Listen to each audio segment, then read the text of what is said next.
test, test, test, test. I think this is going. Looks like the stream is going. Haven't dropped any frames yet, so that looks good.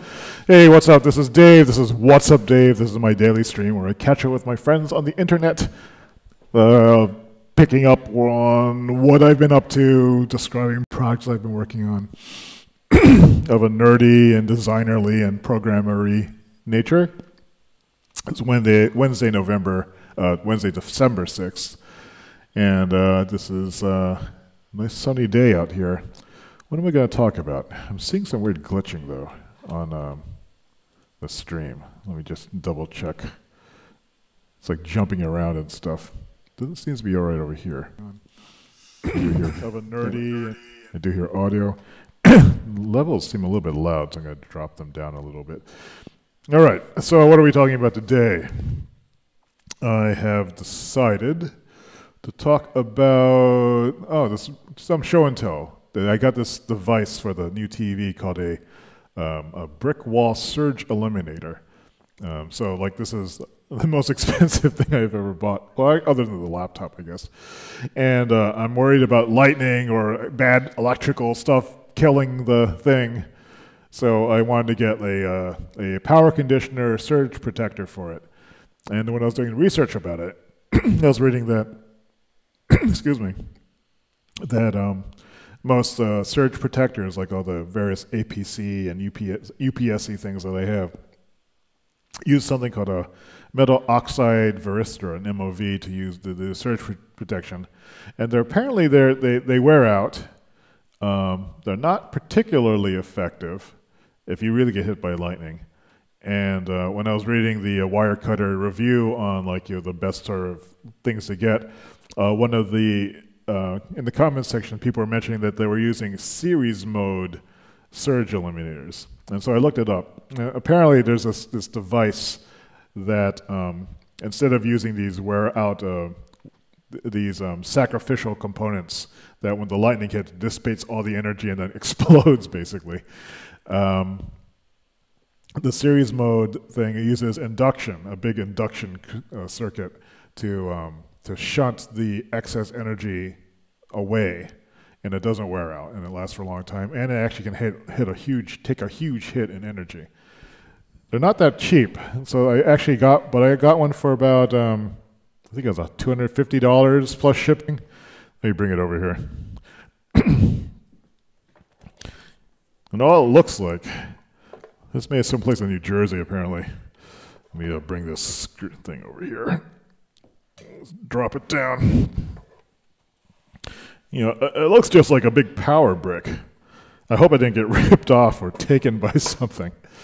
But people seem to swear by these things. It has a 10-year warranty on it. And this is the one that's, each outlet is isolated. So it's supposed to be for AV equipment, so you don't have crosstalk noise and stuff like that. 15 amp circuit breaker. There's a switch on it. It's a nice switch. There's an always on, 2 always on ones, and 6 switched things. This is called a Brickwall series mode power quality filter, made in the USA, from Price Wheeler Corp. So I don't know. I guess I'll plug it in. It's got nice rubber feet. It's a nice solid looking unit. It was made on December 1st, 2017. And I also can plug my UPSs into this, my uninterruptible power supplies. This has to be plugged directly into the outlet, and then the UPS can plug it into this. But I think I'm just going to plug this right into the TV. And if I get some new AV equipment, then I can plug it into that too. Right now, I'm just using these cheap little discrete amplifiers, so they're not too concerned about those exploding. And they're on DC power anyway, so that should be fine. So this was about $250. The UPS can plug into. Whoops! What did I just do? But I think I'm just going to plug this right into. Boink. So that's this. And the only way I'll find out if this works is if I get hit by lightning. So I'm not sure. It's just one of those mysterious, security insurance type things, where it's kind of like AppleCare, I guess. You hope that you don't need to use this thing. But it's also in a technology I hadn't heard about, and I thought, like, instead of buying one of these giant UPS things, which weigh a lot and maybe don't work, I'll just try this thing out. If any of you have ever used one of these things, let me know. I would be curious to find out if it actually does anything. So, okay, so what else is on the list? Discussion of scones. Or I think if you're from certain parts of England, it's scones. I don't know exactly how to say it. Paul Hollywood on the baking show says scones, I think. But Roger in the chat room says scones. So I'm not sure who to believe. Should I believe Roger or Paul Hollywood? So Vicky in the chat room had posted something about, Jose had mentioned something about clotted cream, and I had to look that up.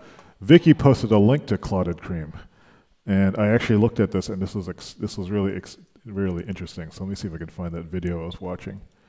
Clotted cream. What is clotted cream? It sounds awful, but this device shows you an exact image of what skip. Hello, this is Chef John from foodwishes.com with clotted cream. Clotted cream. That's right, do not let the odd name and strange appearance throw you off. Clotted cream is one of the most delicious things in existence, but unfortunately, so few people get to taste it. And when you consider how amazing this is and how easy it is to make, I have absolutely no idea why it's not more popular. Well, actually, I do have an idea. They called it clotted cream. The only way, and that would be just local milk. You're supposed to say something. And once that's set, what we have to do next is absolutely nothing. From what I can tell, you take this cream, heavy cream, you pour it into like a rectangular thing, you put it in an oven at a low temperature, and you leave it there for 12 hours, and then I think the moisture evaporates, and then like the heavy fats rise to the top, and you end up with this concentrated creamy butter mixture, and apparently it's amazing. I've never heard of it until yesterday. I was watching all these clotted cream videos, and I was going, oh, this sounds intriguing. So I think we're going to try to make this over Christmas and see what the deal is with this clotted cream stuff. I mean, it sounds, I just lost my mouse cursor. It sounds Center of a very low oven, set somewhere. And the whole reason why I like on this clotted cream thing is that I can't remember why this was. I was talking to another friend of mine about scones, and he's from Russia, or he grew up in Russia and came over to the United States in the 90s, I think, and he'd grown up reading about scones and other British things. And when he got here to the United States, he was very excited to try a scone, and was very, very disappointed by the scone. And so I was saying, yeah, I've been kind of disappointed by scones too, but I've only had the ones at Starbucks. And so this has been on my radar recently, at least this past week, about okay, what does a real scone taste like? And so I just was describing the scone to Strudel in the chat room. Oh, I forgot to turn on the microphone. Thanks, Courtney. So, did you usually rewind? I was saying, what was I saying? Oh, the reason why I was interested in this clotted cream stuff in the first place was that scones, like a Russian friend of mine who came over to the United States in the 90s, had grown up reading about scones in books. And when he got to the United States and actually tried one, very excited to try one for the first time, he was very disappointed by it. And that really, it was the same as my experience. I remember being excited reading about scones like in British children's literature, like things like Narnia or this book called Half Magic. They may have mentioned them also like in some of the Susan Cooper books, Oversea Under Stone, The Dark is Rising series. So when I tried a scone, and the one I tried at Starbucks wasn't particularly exciting.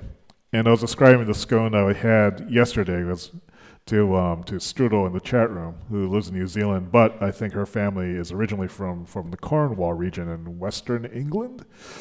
And what I described the scone as is kind of a crumbly, biscuity, dry, triangular thing that when you break it in half, it sort of crumbles into these kind of large crumbs. And she was horrified, by, he says, that doesn't sound anything like it. So, anyway, so I'm on a quest to find out what a real scone tastes like. And apparently I guess they're from all over the place, but the clotted cream thing is something new. I've never heard of this before. So I'm very excited to try to make this stuff. I just need to find some heavy cream, I guess, that's not ultra pasteurized. So that's on my mind right now. Oops, did I just Somewhere lose between the stream again? 175 and 200. Let's double check. Oops, I've lost my own access to my own stream. Courtney says there are good scones and there are bad scones. There are many, many bad scones. Ultra pasteurized. So yeah, so I need to find out about that. And I'm seeing dropped frames again. 177, which is the same number of dropped frames as I saw yesterday. That is odd. So what else am I talking about today? I'm 10 minutes in. Yesterday's job definition. Okay, yesterday I was talking about trying to give myself a job description because I've been feeling supremely unmotivated in doing the important work that for me would bring in money and purpose, I suppose. And so yesterday I was at Starbucks working on it, and I actually turned the first half of it into a blog post. And I decided I'm going to start blogging again on my current blog instead of waiting for me to build this entire new system out of from scratch. Because I now know why I don't like using WordPress. I don't like using WordPress because every time I go into WordPress, there's a new security alert to deal with, or a new thing to update, or a new hacker alert, or just all this stuff. So I go in there and I want to work on writing and I want to work on content, and there's just all this admin crap that I have to do. But I realized yesterday that I could just ignore that stuff like normal people do. So like, oh, there's another update, I'll just ignore that. But I'm one of those nerds who says, oh my God, there's a security update, I better update that to be responsible and make sure the integrity of the system is maintained. Rather than says, I just want to work on my graphics, or I want to work on my post, and I'll deal with that later. So I've learned an important ability to distinguish between when to be in the administrative mindset versus the I want to make stuff mindset. So I think I can live with that for now, and I can still move all the stuff over. And so I think that's an important realization. But let me switch over to the screen over here and look at the Quiver app and see. This is where I was yesterday. So here in my free writing part of my index. So this is my index notebook. This is an app called Quiver. And in the index notebook, I have a number of notes that are numbered. The start here is, this is when I'm kind of lost and I need to pick up where I left off. So I start just from number 1 and go down this list. But the free writing is where I'm just kind of doing just writing and thinking at the same time until some clarity comes. So, that's a more exciting view. So I actually rewrote a blog post for the first part until it started getting long, and then I ended it right here. And this is where I want to pick up on it. So I think the key insight I had yesterday was from something Susan said in the chat room. She said that, as a comment in our discussion, our long-form discussion room, I've always felt pulled in many directions, my quasi-social work, etc. However, I've always felt a strong sense of self as a problem solver, which meant that I had a drive to increase my tools in various areas and use them, and so I tend to say yes to more things than most other people. Why is this like not? There's something weird about the layout. Some fraction of which turn out to be real opportunities. Also, that constant gathering of skills, processes, relationships, experience means that when I have an opportunity, I can make something of it. It's less of a steps to a goal model and more investment into a set of strategies, the application of which is highly environment dependent. And this is the one that really got me. that reactivity can have its downsides. For example, it's very hard for me to progress on large, complex problems in isolation. I need the input of interacting with others or seeing the work impact something real. Otherwise, the work isn't real and I lose direction. That is totally like how I feel about everything. And I think it was important to see someone else having the same problem. Have someone else have the same problem with working on large, complex problems made me realize that, okay, maybe I don't have to do this by myself. Like, I know I don't like working in isolation. However, I feel I need to work on these projects in isolation because no one else is interested in them, because these are projects that are really for my own benefit. And also there's this unspoken thought that by doing these projects, this was a test of my own competency. If I was a person of any character, if I was someone of any ability at all, if someone who could be taken at their word, I would be able to take a project, start it, and finish it by myself, if necessary. And it seemed necessary because, like, I'm not paying anyone else to do this. These are projects that are for my benefit. There's a great deal of self-interest in that. I didn't think that I could really ask other people to do it.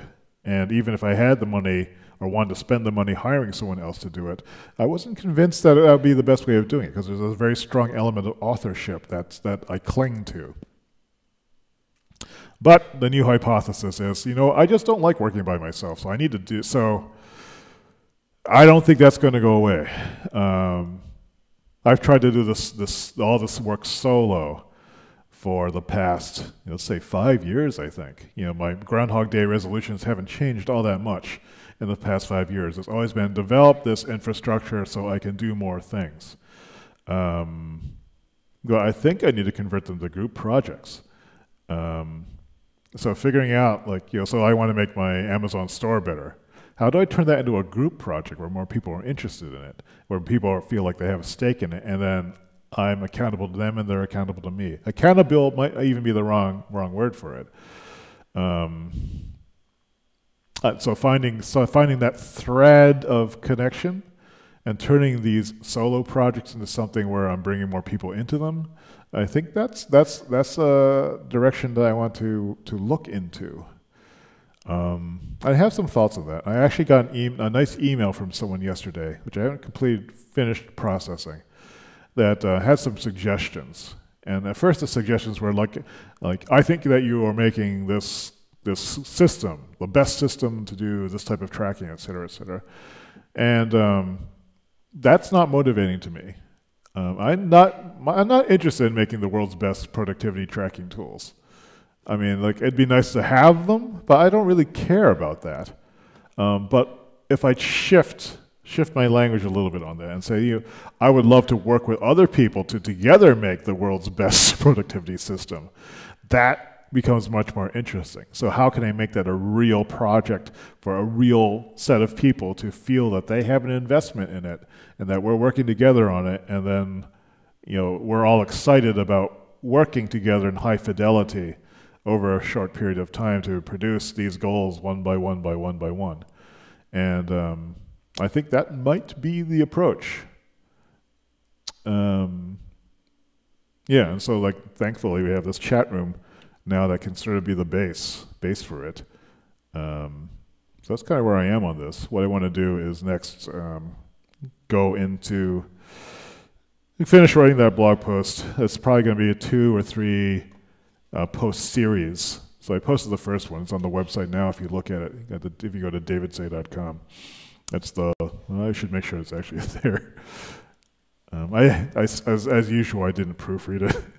So it may be in for some proofing. So if I go to davidsay.com and I switch to screen mode, and let's make sure it's there. Yeah, the search for job identity. Another thing I'm realizing is I really need to, when I finish doing this job, I need to convert this diagram into something. This is a diagram that's what do they call it? This is a major projects and connection points diagram I made like a number of weeks ago, maybe even months ago. These are all my current projects or current initiatives, and I think it's related to this whole job description thing. So I want to make something, from that. So yeah, the blog post is here. Just go look in the latest one. I haven't even promoted it yet because I want to make another look at it and make sure that it makes sense. It made sense at the time I was writing it, but I didn't go and do second or third drafts on it. So I think that's it for now. So last thing before I wrap this thing up is just to review today's emergent task planner sheet, such as it is. And so here's what we're looking at.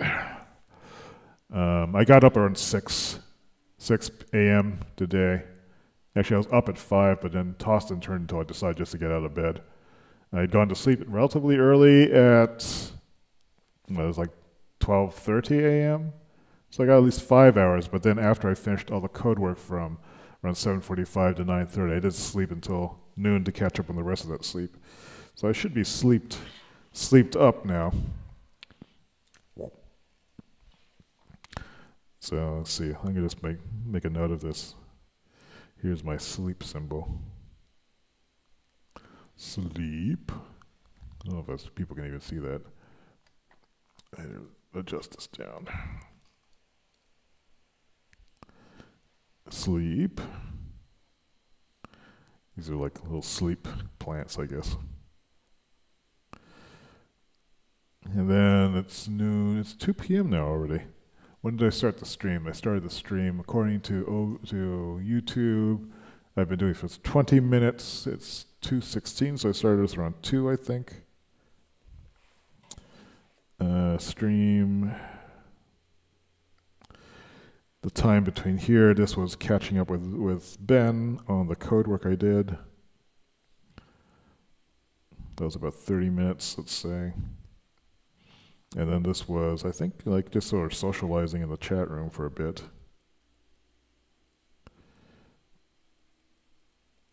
Actually, I think I slept until 12:30, but this is accurate enough, I think. So one thing I need to do is, let's see, I need to do cat stuff. Then I need to drop by Sid's studio. He's a photographer friend of mine. He should be there now. I'll just double check before I go. And then there's some follow-up things to do. Like I tried sending some messages to Michelle and Makai in the chat room. So Makai, I need to just figure out like how I'm going to do this and make a rate sheet. Add that for design work. So I'm thinking of starting up the design stuff again. But I want to finish this job description stuff, so I guess I'm redefining my business. Maybe that's what I'm really doing right now. I'm finishing the stream. Job description part 2. So I have a meeting at 6.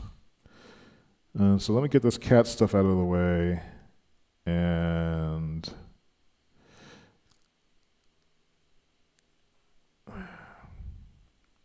I think this is it. So the two main things I really want.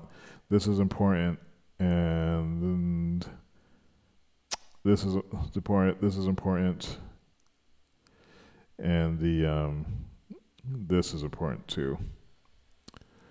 So all right. So that's the plan today.